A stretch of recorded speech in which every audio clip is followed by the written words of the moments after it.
This is Take 15, German for 15. Are you the object of his fetish? Here are 3 ways to know for sure. Hi, this is Hung Yi, and I'm from ILoveInterracialLove.com. When you are in a relationship with someone from a different race or culture, it can be so romantic and exciting in the beginning. There are so many things that are new and unexplored. But there is a question that lurks in the corner of every interracial relationship that can keep you up at night, fearful, anxious, and full of doubt. And that question is, are you the object of his fetish? What a question. And who needs it? It's so bad for your skin, and your self-confidence, and your self-esteem, and everything else that is all about you. You want to be loved, adored, and respected for all the things you are and not what it says on the census. There are 3 ways that you can look at your relationship and ask yourself, are you destined to be the object of a fetish in a trophy case, or the one that he is going to cherish for life? Picture these 3 wise little monkeys sitting in a row. The first one says, see no evil. Look at his past record to see who he dated before you. Does he date only Asian women? Only black women? What about his friends? Do they all have a thing about women from different races too? And here's the thing to really look at. How many of these relationships lasted? Short-term relationships are generally fetish-based, and once the thrill is gone, the relationship is gone. Be sure your relationship is in for the long run by checking carefully his track record. 2, hear no evil. Use your ears, they're gorgeous. When you hear the words I, me, she, Asian, what do you think? Do you hear the words we, our, us? Those are personally powerful words that reveal a personal perspective and their true values. So listen if the message is I love you because of who you are and not because you are what you say on your passport. That's the message the words have to reveal. Conversation reveals all, as Agatha Christie says. 3, speak no evil. Are you in this relationship with someone from a different race or culture, and do you find yourself getting mixed messages? Trust your gut, discuss, and make sure that you exercise this powerful visualization before you speak to him, so you have a focused and calm mind, and you can speak totally confidently about this highly emotional topic. Take a few deep breaths and then say to yourself with confidence, I am a woman to be loved, adored, and respected. Think about the best possible outcome of this conversation with him. If you can see clearly this picture in your mind, it is far more likely to happen. Think about the worst thing that could happen and decide exactly what you would do if it did happen. You'd be surprised.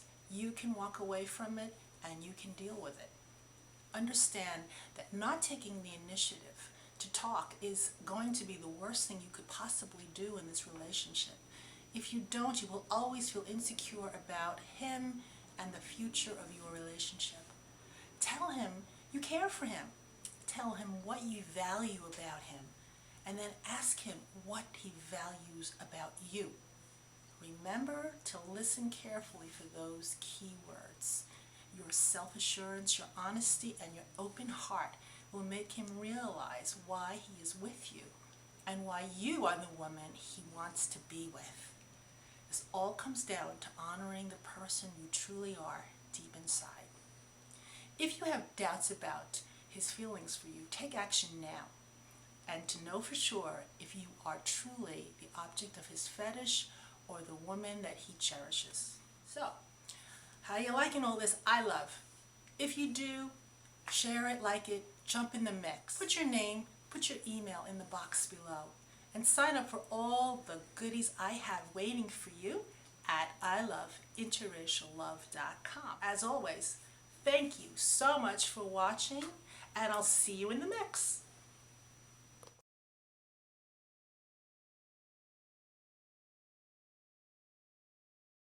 Hi, it's Hung Yi from ILoveInterracialLove.com. How many of you out there are tired of how frustrating and difficult and tiresome it is to deal with all of the challenges that you have to face in an interracial relationship? How many of you just want to enjoy the happiness that you found when you fell in love with that special person that just happens to be outside of your race? How do you keep the fires burning in the interracial relationship that takes you from I date to I do? Sometimes you can learn a lot when everything falls outside of your pocket. This happened to Seth and I when we were riding our bicycles the other day along the boardwalk in Rockaway Beach. Seth hit a bump, everything in the basket flew, everything in his pockets fell. A tall black woman gets up from the bench and says, I gotcha. I got 3 boys, so I know all about what it's like to pick up after them, especially this one over here. She looks over her shoulder with a half smile to her tall, lanky son sitting on the bench watching her from a distance. But that's all his father, him being Chinese and all. Always have to be taking care of him.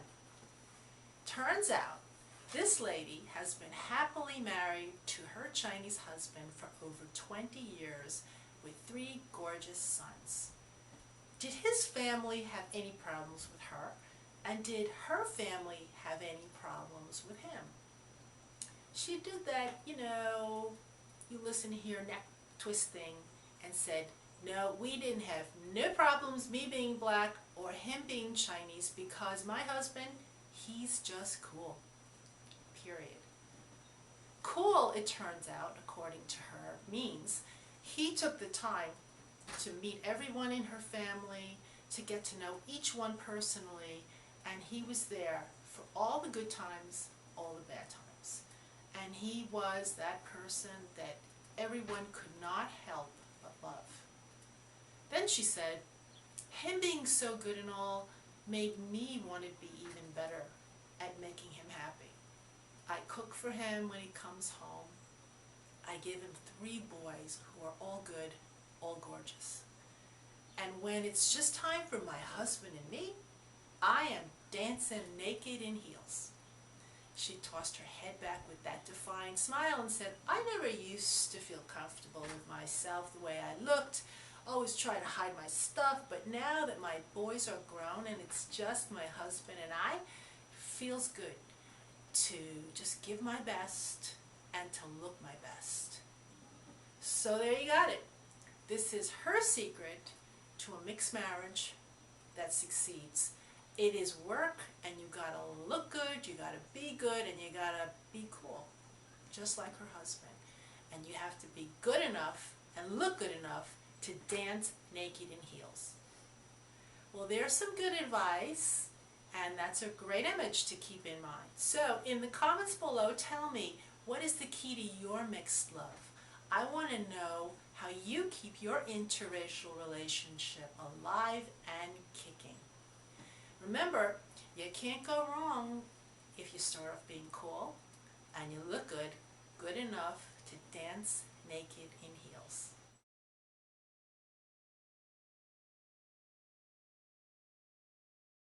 What a Jewish mother-in-law can teach you about passion. Hi, it's Hung Yi at ILoveInterracialLove.com. How many of you, come on, tell me really, how many of you have a stack of magazines with headlines that scream how to kickstart your love life, how to keep your man coming back for more, top 10 hot romantic tips? How many of you would love to capture that crazy, reckless, falling in love feeling and bottle it up forever? How do you keep the passion burning in an interracial relationship when sometimes it feels like there are so many other obstacles draining away your energy? The answer to this question came to me one evening when an old woman I really respect and listen to said, "Let's talk about sex." What could I do? What could anyone do but talk about sex with Dr. Ruth. Now, she is a household name expert on sex. She's a mother, she's a mother-in-law, a grandmother, all rolled up into a mazel tov matzah ball of an authority on sex and how to have a happy sex life. I have a special fondness for spunky little old Jewish ladies who speak their minds, especially mothers-in-law. My mother-in-law Mildred, may she rest in peace, God forbid I don't call the butcher so he slices my brisket the day after I make it, was a mother-in-law who could make chopped liver out of Woody Allen. And she too had her secrets about how to have a happy sex life at any age. Are you ready? Here are Mildred P. Krakauer's top 3 secrets. Number 1, Mildred's libido boosting roast chicken. I can just hear her say this. Maybe oysters are an aphrodisiac for some people, but my Irvin likes roast chicken. And if roast chicken is what gets your man excited, he should have that for dinner at least 7 days a week. You want to please your man? Make roast chicken. A nice salad. What's not to love about this food? You put that down on the table, you put his mind at ease, you'll see. She and Dr. Ruth both knew that the brain is the best ingredient for a great sex life. Number 2, the spice. Mildred P. Krakauer's secret to keeping the relationship spicy. You can't be good in every room. She chose her rooms wisely. A beautiful home, a warm kitchen, and an intimate bedroom.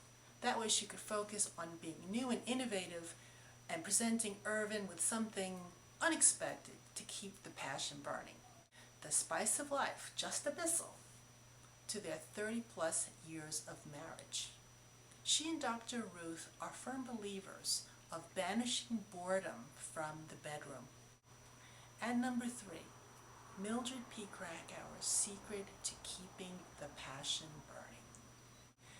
There was one single piece of advice that she shared with me, and I will share with you. Don't ever, ever take each other for granted. Be grateful you are together, and just love each other every day. I believe Dr. Ruth would wholeheartedly agree with that one. So, there you have it. What 2 Jewish mother-in-laws have to say to teach you all about passion, even if you're not married to a nice Jewish boy.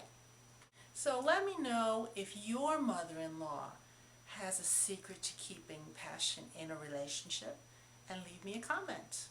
You know that hearing from you is what I love, you love.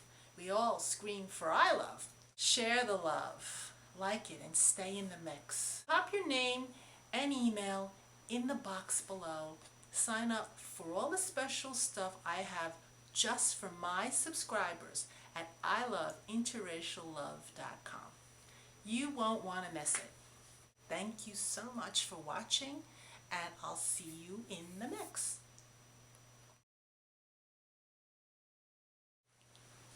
Street hate. Don't you hate that? Hi, I'm Hung Yi Lee, and welcome to iloveinterraciallove.com. The big burning question of the day is, are you practicing these 5 defensive street hate strategies? Okay, here's the scenario. I'm Asian, he's white, she's black, he's not. We are mixed couples in love. The important thing is that we love each other and we're happy with each other and everything is going great. We've found true happiness, and this is what makes our interracial relationships so special. However, not everyone in this world is as approving or accepting of interracial relationships.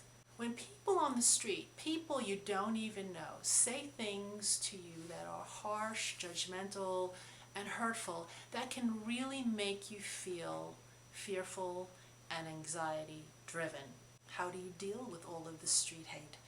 Are you practicing these 5 street hate strategies? Okay, being the number one daughter in my family really made me strive to gain approval from my parents.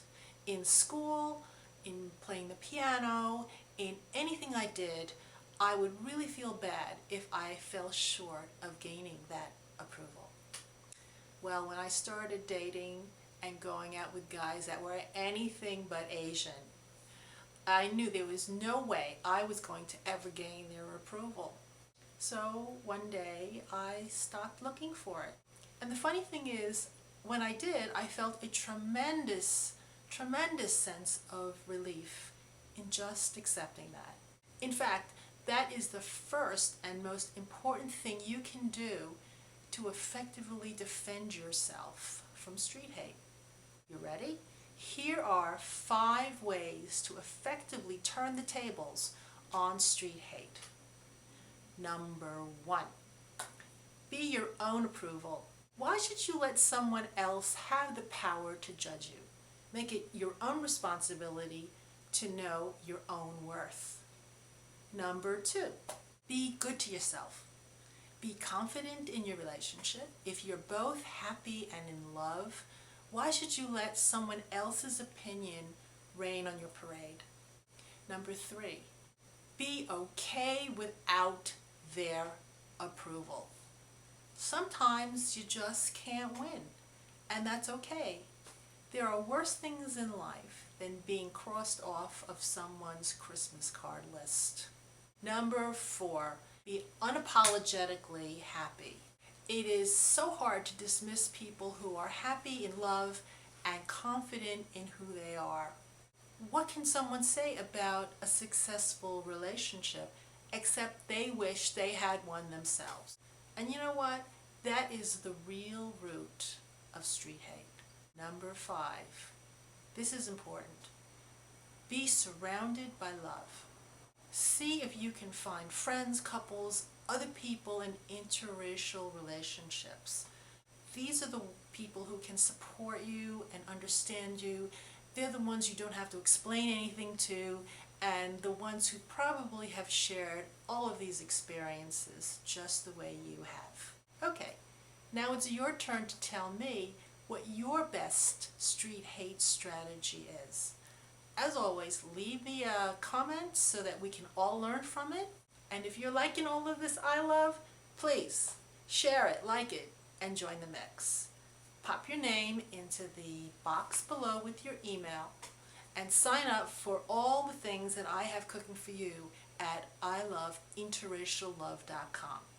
Thanks for watching, and I'll see you in the mix.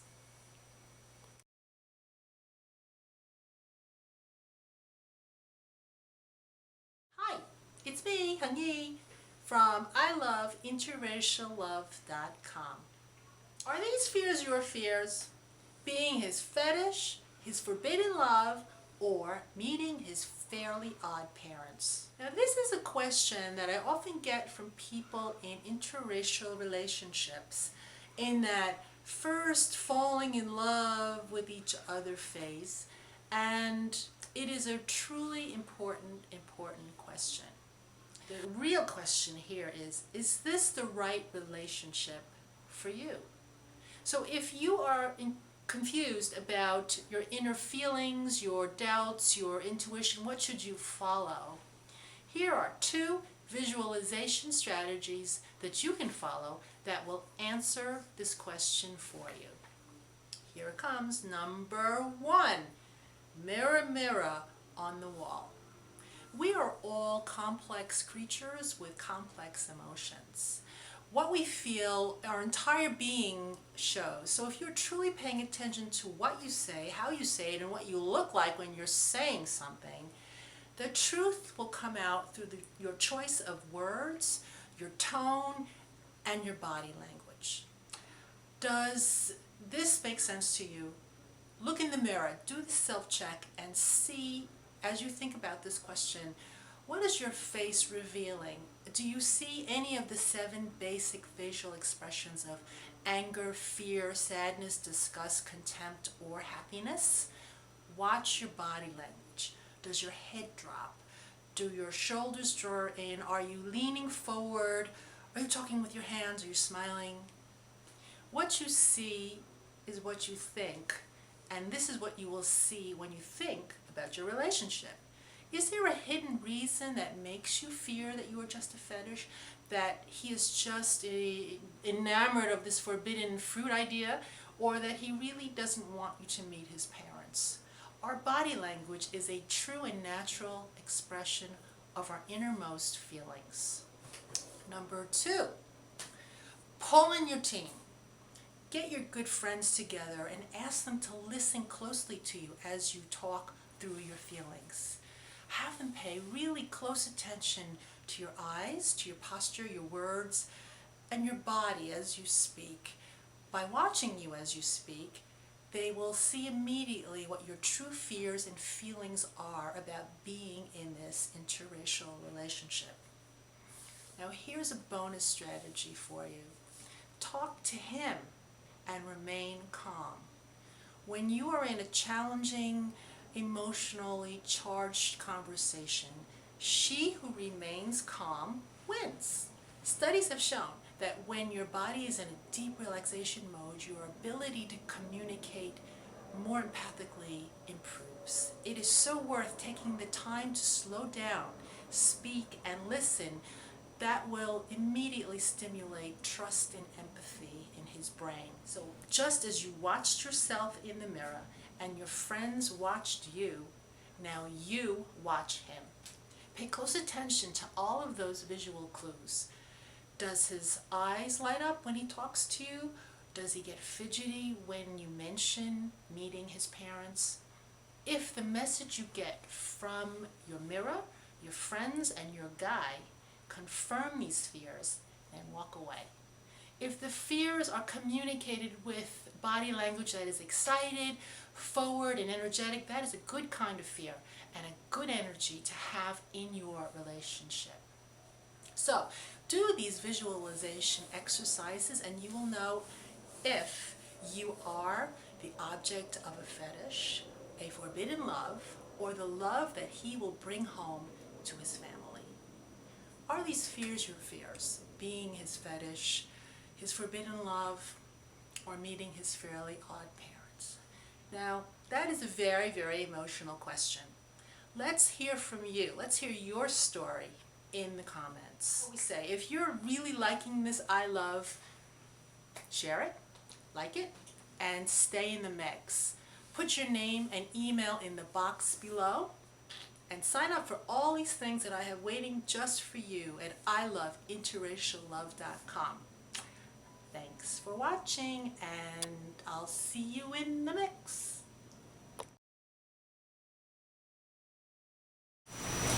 Okay, this is take 3, Interracial Love, Heidi Klum's Secret.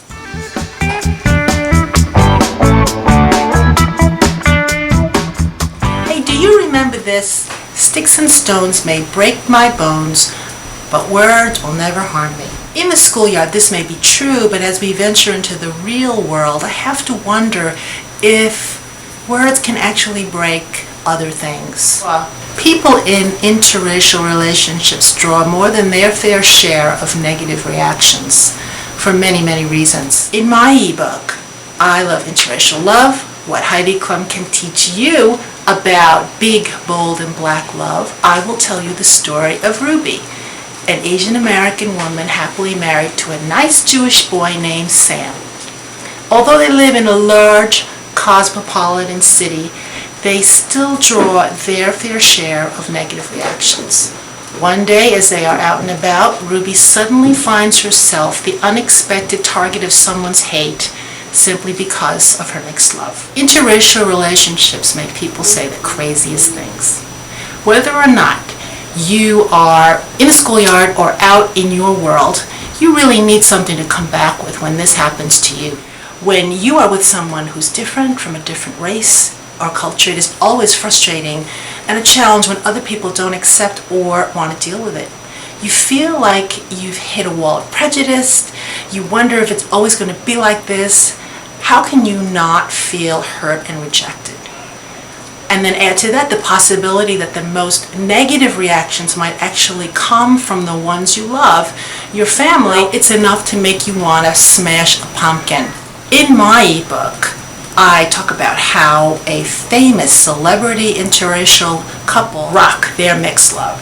They do 3 things that you can do that can turn every opportunity or every confrontation into an opportunity to win people over and change the world.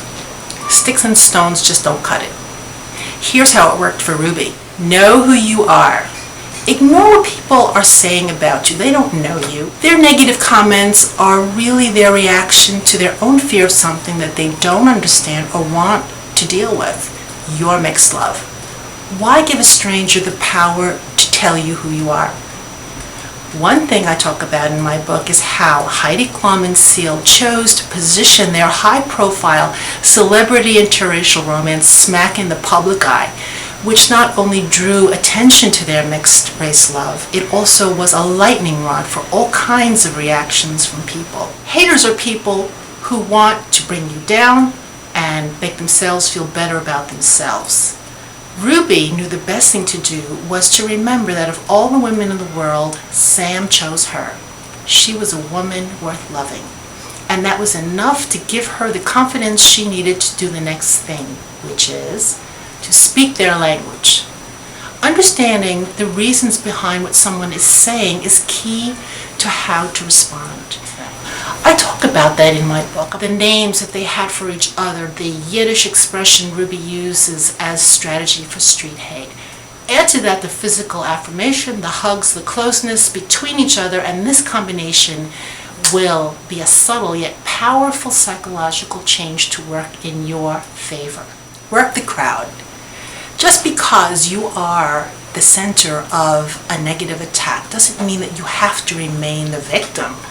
The biggest mistake you can make when you are caught by surprise in this situation is not to invite the support of the crowd. People love to root for the underdog. Heidi and Seal threw an over-the-top celebration of their vows every year, making a megawatt statement of their relationship to the world. They are creatures of celebrity and intuitively understand how to work a crowd. How could you do this? Well, I would start by giving people something to get behind. Show everyone your commitment to each other. Give each other a big kiss, a hug. Slowly intertwine your fingers together and hold hands. Look like a couple in love all the time. Haters hate that. Emerge with your dignity intact, the roar of the crowd cheering you on, and leave the haters howling in the wake of your departure. So that's the secret. Know who you are. Speak the language. Work the crowd. And if you really want to rock this secret, do this over and over and over again. This will help you find the happiness in your own interracial relationship. And there you have it. Be better at fighting haters by being better lovers. But wait, there's more. Do you know what the 2 and only 2 forms of communication are and how to respond? What did Ruby say that gave her the psychological advantage over her verbal attacker? Want to know the Yiddish phrase Ruby learned from her Jewish mother-in-law that turned the crowd into roaring fans? Here's where you can find the answers to these questions and learn how to create happiness in an interracial relationship through my free I Love Interracial Love Sexy Six-Pack video series. I believe the secret to happiness in an interracial love can be learned by anyone who truly wants to. But many of the keys to doing this and making this happen are rarely logical or obvious. In fact, many of them are counterintuitive. This video series will show you what you need to have a happy and successful interracial romance and immediately change your family and friends' perception of your relationship. Check out the details and get other great free stuff at iloveinterraciallove.com. Do you want a unique celebrity perspective of these concepts? Download the first chapter of my ebook, I Love Interracial Love, what Heidi Klum can teach us about big, bold, and black love, and you could be reading it in minutes. Get yourself more I love, share it. Thanks for being in the mix.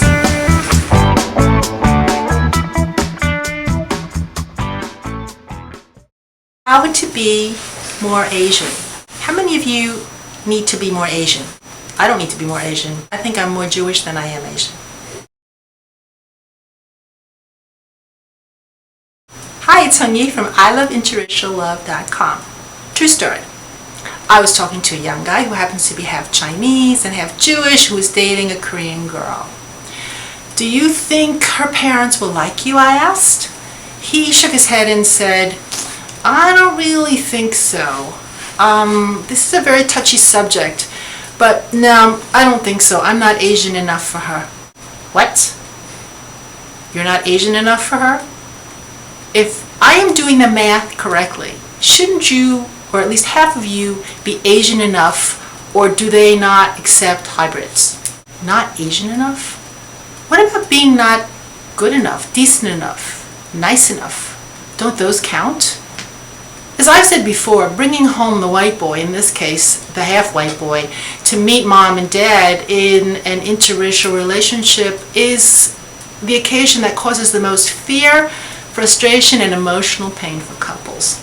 Who wants the risk of being rejected or hurt or insulted or forced to sneak around? You're not Asian enough for her parents? I have 2 words for you. Police. If this is something you are worried about, you will want to watch this video. Now let's take a closer look at exactly what is being said and what is actually being communicated. There is no such thing as being Asian enough, white enough, black enough, or anything enough for anyone's approval. That is simply code for I don't want to deal with the one that you are with. These parents, like many parents with a similar reaction to someone from a different race or culture that their daughter or son brings home, are afraid. Yes, let me say that again. They are afraid. They are afraid of losing control, of change beyond their control, and that they are closing their minds to what they may gain. So they react by putting up an illogical reason for the rejection of your relationship as an obstacle. Fear is the great mind killer. So this is what you do. Number 1, accept the fear for what it is.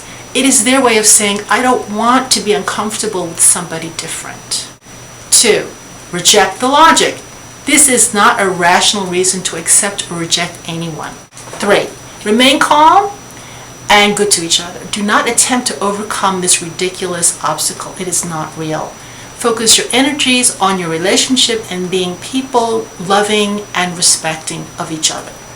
4, wait for your moment. Your guess who's coming to dinner moment may have to wait for some time in the future.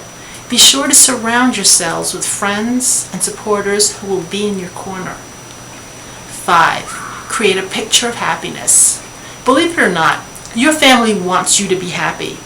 Most impressive and meaningful of all is for you both to show them what makes you blissfully happy with each other, which is what they really want. Over time, they will value what he means to you, and what can you say about 2 people who are clearly happily in love with each other? Do these 5 things with an open and giving heart, and your parents will gain the confidence and let go of their fears. They will gradually accept your choice and be very happy for you. Do not let this negativity distract you from being who you really are, and you will attract the gift that you were intended to receive from the universe. Stay as fabulous as you are for the one in your life who loves you just the way you are. Our love can change the world, one interracial relationship at a time. So share it, like it, join the mix. Go ahead, pop your name and email in the box below and get all of this really free cool stuff I have waiting for you and all my subscribers at ILoveInterracialLove.com. Thanks for watching, and I'll see you in the mix.